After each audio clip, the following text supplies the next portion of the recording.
कि संसार भगवान ने जब रचा, संसार को जब भगवान बना रहे हैं, तो भगवान ने संसार में सबसे प्रथम क्या निर्माण किया?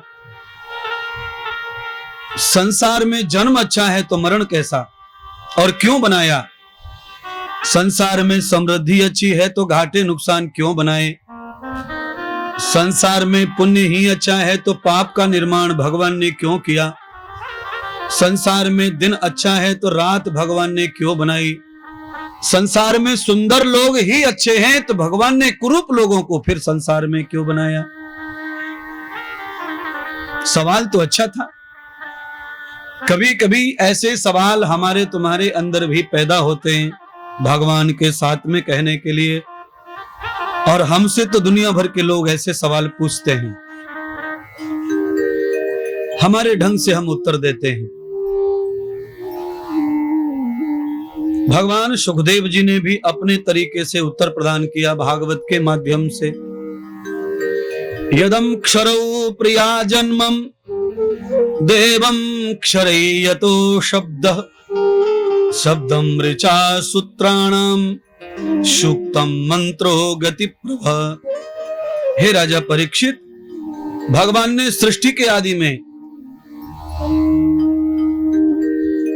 अपने नाभि कमल से ब्रह्मा का जन्म किया।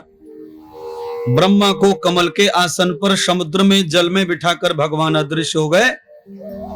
फिर भगवान ने अक्षर को जन्म दिया। अनेक अक्षर पैदा हो गए, अक्षर से अक्षर जुड़ गया तो शब्द का जन्म हो गया। अनेक शब्दों के जुड़ जाने से ऋचा, मंत्र, श्रुति और सूक्त तैयार हो गए। और जब श्रुति और सूक्त तैयार हुए जुड़ करके, तब परिभाषाओं का जन्म हुआ।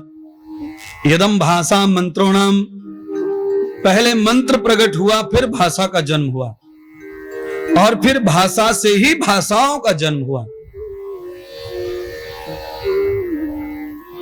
ये जितनी पब्लिक आपको दिख रही है, बताओ कैसे पैदा हुई है? ये सब इंसान के घर्षण से पैदा हुई। इंसान इंसान के साथ में घसता है खुद को, और एक चिंगारी पैदा हो जाती है, एक नया शख्स पैदा हो जाता है। नर के साथ या तो मादा के रूप में पैदा होता रहता है। तो भगवान वही सिखा रहे हैं राजा परीक्षित को। अक्षरों के घर्षण से शब्द का जन्म हुआ, शब्द के घर्षण से ऋचा का जन्म हुआ, ऋचा के घर्षण से सूत्र का जन्म हुआ, सूत्र के घर्षण से मंत्र का जन्म हुआ, और मंत्र के घर्षण से श्रुतियों का जन्म हुआ, श्रुतियों के घर्षण से श्लोक का जन्म हुआ, श्लोक के घर्षण से भाषा का जन्म हुआ, और भाषा के प्रयोग से भाषाओं का जन्म हुआ।